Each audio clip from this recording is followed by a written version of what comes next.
Você deve se lembrar que quando um ácido é colocado em água, ele sofre o processo da ionização. Um processo no qual moléculas do ácido se quebram, formando H+ e seu ânion. Já no caso das bases, nós temos o processo da dissociação. E as bases, elas vão liberar um cátion, mas vão liberar também o ânion OH-, sempre o ânion OH-.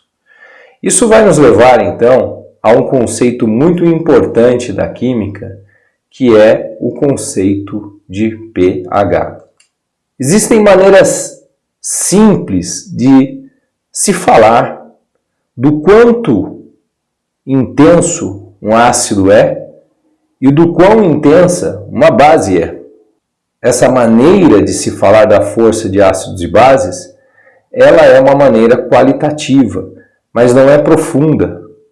Não nos leva, então, a ter uma informação mais precisa sobre o assunto. É aí que surge a definição de pH e pOH. Para que você entenda o pH e o pOH, você precisará entender sobre logaritmo. Você precisará dominar o conceito de logaritmo. Logaritmo é um conceito matemático que normalmente você terá contato com ele no seu ensino médio. Você também terá, para entender esse ponto da química, terá que ter dominado já o conceito de concentração em mol por litro. Temos a concentração de H+ e a concentração de OH-, muito importantes aqui nesse tópico. O que você vai ter que fazer?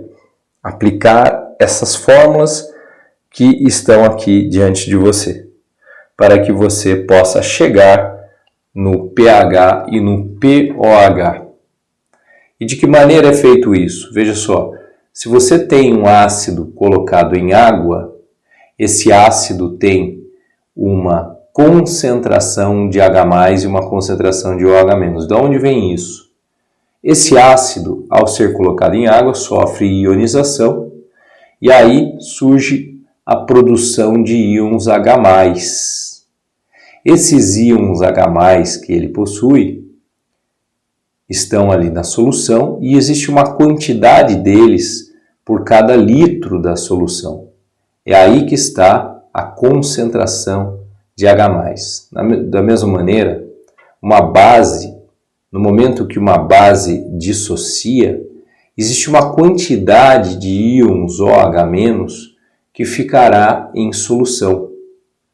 E essa quantidade você vai ver da seguinte maneira: qual o número de mols, qual a quantidade de matéria de OH- que eu terei por cada litro da solução.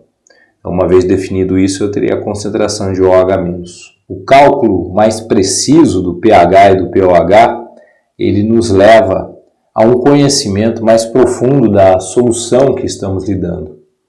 Pois, afinal de contas, entre os ácidos fortes há variações, entre as bases fortes há variações. E o pH e pOH, eles terão medidas que são dadas da seguinte maneira. O pH e o pOH, eles vão sempre de 0 a 14. O menor do que 7, o maior do que 7, depende de quem nós estamos falando. Se nós estivermos lidando com o pH menor que 7, indica uma solução ácida. pH maior que 7 indica uma solução básica. E o pH igual a 7 indica uma solução neutra. Já a medida do pOH, muito menos usada, ela nos traz que o pOH maior que 7 indica uma solução ácida. O menor que 7, uma solução básica. Igual a 7 sempre está ligado à neutralidade. Veja que a soma do pOH e do pH de uma solução deve dar 14. Sempre há a presença dos íons H+ e dos íons OH-. Mas o produto dessas concentrações tem que dar 1 vezes 10 a menos 14. É o chamado produto iônico da água. Veja que mesmo que a água esteja pura, você terá íons H+ e ânions OH-. Por quê? Porque a água, ela se quebra, algumas moléculas, muito poucas moléculas, se quebram formando H+, e OH-. Aqui alguns exemplos de presença de acidez no dia a dia. Limão, laranja, vinagre, que contém ácidos fracos, que são ácidos orgânicos. Então, poucos assuntos da química são tão cotidianos, né? Aqui exemplos disso, de presença de meio básico no nosso dia a dia. O leite de magnésio usado contra a acidez estomacal e o sabonete. O meio básico também nos referimos a ele no dia a dia como meio alcalino. Então, quando falamos em ácido e base, temos a reação de neutralização.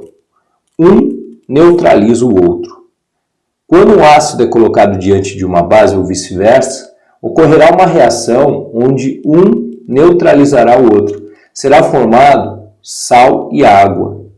Serão formadas duas substâncias, uma delas água e a outra o sal correspondente. O sal vai depender dos ácidos e das bases que estão ali reagindo. Uma coisa muito importante é que os ácidos fracos, eles sempre nos levarão a reações do tipo reversível.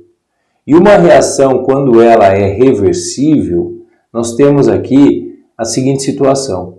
A reação reversível, ela vai e volta. Então, o que seria isso para um ácido?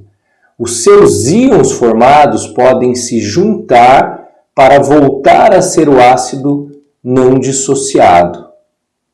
A velocidade com que a reação vai e volta, uma hora fica igual.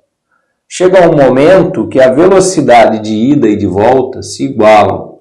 Esse momento nós chamamos de equilíbrio químico. A determinação da concentração de H+ para ácidos fracos é mais complexa. Finalizamos aqui.